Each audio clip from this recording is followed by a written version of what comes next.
یہ ہے جہلمی دجال کا چھوکرا نوری مرزا۔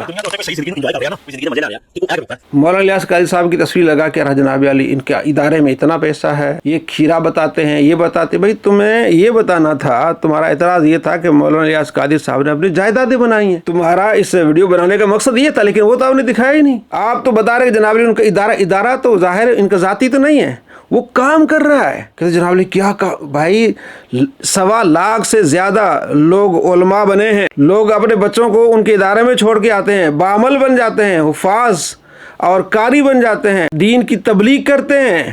تو تمہارا حال کیا ہے مرزا کے چھوکرے؟ تم نے داڑھی بھی نہیں رکھی ہوئی، تمہارے سر پہ امامہ بھی نہیں ہے، جو چاند پہ تھوکتا ہے وہ تھوک اس کے منہ پہ آتا ہے۔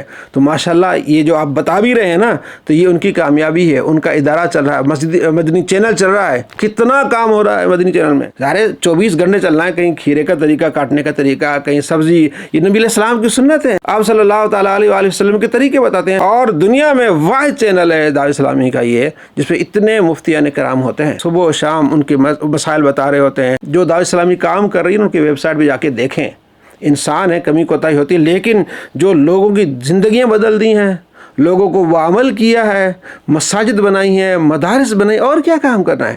حکومت سے لڑنا ہے، ان کا یہ کام نہیں ہے، وہ اپنے سیاسی طور سے الگ ہیں، وہ کہتے ہیں ہم دینی کام کریں گے، انشاءاللہ ان کی اصلاح بھی کریں گے۔ یہ ایک تصوف کا طریقہ ہوتا ہے کہ اصلاح کرنی ان کی، تو اصلاح کر رہے ہیں الحمدللہ، مساجد ہیں، مدارس ہیں، تبلیغی دورے ہیں، علماء بن رہے ہیں، حفاظ بن رہے ہیں۔ تو یہ چینل کیا ہے؟ یہ بہت بڑی نعمت ہے۔ یہ کمینے لوگ کس طرح نہ داڑھی ہے نہ امامہ ہے، کس طرح بک بک کرتے ہیں صرف اپنے آپ کو وائرل کرنے کے لیے، کیونکہ چاند پہ تھوکنا ہے نا، تھوک تمہارے منہ پہ آئے گا۔